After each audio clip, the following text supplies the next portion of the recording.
बोले जरूर इसका द्रव्य लेता होगा, उसको डाल दो कैद खाने। इधर उस सेठ को कैद खाने में डाला, उधर सम्राट की पिटाई प्रारंभ हो गई। सम्राट चिल्ला रहा था बचाओ बचाओ, पर मारने वाला दिखाई नहीं दे रहा था। मार कौन रहा था? आकाशवाणी होती है, कोई नहीं बचाएगा, जिसको जेल में डालकर आए उस सेठ को बाहर निकालो, वही बचाएगा। पहले तो ऐसे आकाश से वाणी गिर जाती थी, आजकल तो दूर दूर तक चिल्ला कर देखते रहो, कोई बचाने भी नहीं आया। क्यों? बोले सारे वही जीव इकट्ठे हुए जिन्होंने खूब पाप कमाया।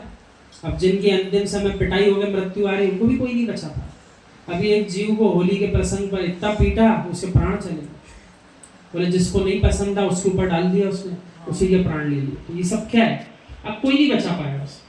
राजा दौड़ा दौड़ा गया जेल में और जाकर के सेठ को बाहर किया। कहता है सेठ प्राण दान दे। सेठ ने पूछा क्या हुआ है? एक सामान्य श्रावक सिर पर घास की पोटली रख के चला जा रहा है और एक व्यक्ति ने ठोकर मार दी मोटरसाइकिल की। वो गिर गया। गिर करके कहता है भैया तू यहाँ से भाग जा, मेरे पीछे लोग आ रहे हैं, तुझे नहीं छोड़ेंगे, मैं तो उठ करके चला जाऊंगा। ये वो दर्शन है जहाँ मारने वाले की भी रक्षा के भाव होते हैं। और दूसरा कहता है मैं अपना खून बाद में देखूंगा, पहले तुझे देखता हूँ। कैसे कैसे जीव है, स्वयं की मृत्यु सामने खड़ी है, पर जिससे शत्रुता है कह रहा है पहले तेरे प्राण लूंगा फिर मैं मरूंगा। तो आप ये विचार करो कषाय कितनी प्रबल है इस पंचम काल के जीव की, कि स्वयं के प्राण जाने की स्थिति बन गई, लेकिन कह रहा है पहले सामने वाले को मारूं फिर मैं मरूंगा। अपने अंदर ऐसे परिणाम कभी नहीं आना। यही धर्मात्मा की पहचान होती है, यही जैन दर्शन है। सेठ भूल गया मुझे जेल में डाला गया है। सेठ कहता है हे देव तुम जो भी हो हमारे देश के सम्राट की रक्षा करो, राजा की रक्षा ही देश की रक्षा है। वो था कौन? जैसे डाकू ने नमोकार पढ़ा था वही देव बना था। उसी ने अपनी विक्रिया से राजा को समझाया था कि तुम निरपराध को क्यों पकड़े हो। वो देव आकर के सेठ को प्रणाम करता है और कहता है मुझ जैसे पापी को भी आपने जनवाणी सुनाई, इससे बड़ा उपकारी कौन हो सकता है। जगत में सबसे बड़ा उपकार किसी का माना जाए तो पंचम काल में स्वाध्याय जिनेन्द्र प्रभु की वाणी सबसे बड़ा तप है। इससे बड़ी कोई तपस्या नहीं है, चाहे वीतरागी श्रमण हो चाहे श्रावक हो, दोनों के लिए। और ऐसा कह रहे उपकारी कौन? जिनवाणी सुनाने वाला सबसे बड़ा उपकारी, इससे बड़ी कोई बात ही नहीं होती। अंत समय में किसी धन द्रव्य की आवश्यकता नहीं पड़ेगी, कोई संपत्ति या पुरुष की आवश्यकता नहीं, आवश्यकता है तो मात्र जिनेन्द्र प्रभु की वाणी की। उसको सुनकर के भाव बदल जाए और जीव का कल्याण हो जाए।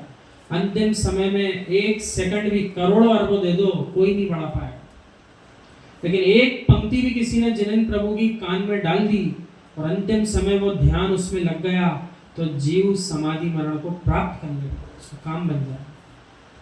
सत्य भूत हितम, ओहो ऐसा मत करना कहीं तू महाराज बन गया, हम जैसे आदमी तेरे संग में समाधि लेने आएंगे तो पहले ये पूछेगा कि किस संग के हो। तो ऐसे भाव नहीं लाना, भेदभाव समाप्त करो तब समाधि मरण होगा। जो भेदभाव लेकर के जिएगा तो उसको पहले से समझ जाना चाहिए अभी हम समाधि मरण की पात्रता नहीं रखते। समाधि मरण के लिए भी पात्र होना चाहिए और समाधि मरण कराने के लिए सुपात्र होना चाहिए। ना अपने अंदर पात्रता ना सुपात्र मिल रहे, कहां से होगा समाधि मरण? तो क्या आवश्यक है? सुपात्र मिलेंगे, जो मिलेंगे वो तो भविष्य बताएगा। सबसे पहले अपने आप को पात्र बनाओ कि मैं समाधि मरण का पात्र हूं। और कब बनेंगे पात्र? जिनेन्द्र प्रभु की आज्ञा का पालन करेंगे तो नियम से समाधि मरण के पात्र कहलाएंगे। और जो जिनेन्द्र प्रभु की आज्ञा का पालन नहीं करेगा वो समाधि का पात्र भी नहीं बन पाएगा। एक श्वान को नमोकार सुनाया जा सकता है और तू साधु से पूछ रहा है कि कौन से संग के हो। हे मित्र, मरती गाय को मरते बछड़े को तुम नमोकार सुना सकते हो। ओहो एक दिगंबर मुनि तुमसे कहे कि मेरी समाधि करा दो, बोले तुम मेरे संग के नहीं हो, तुमको नमोकार नहीं सुना पाएंगे। धिक्कार हो ऐसी परिणति को। अरे मित्र, संग भेद बाहर के हैं, यदि कल्याण की दृष्टि है तो प्राणी मात्र पर ये शब्द तुम्हारा गूंजना चाहिए। कोई भी हमसे कहे कि भैया सुना दो ना आखिरी समय, आप सुना दो, तो ये भेद मत करना अपने परिवार का कहाँ है, अपने जैन नगर का कहाँ है, अरे अपने भोपाल का ही थोड़ी है, तो दूसरे संघ का है, इसकी क्यों बात करें अपन?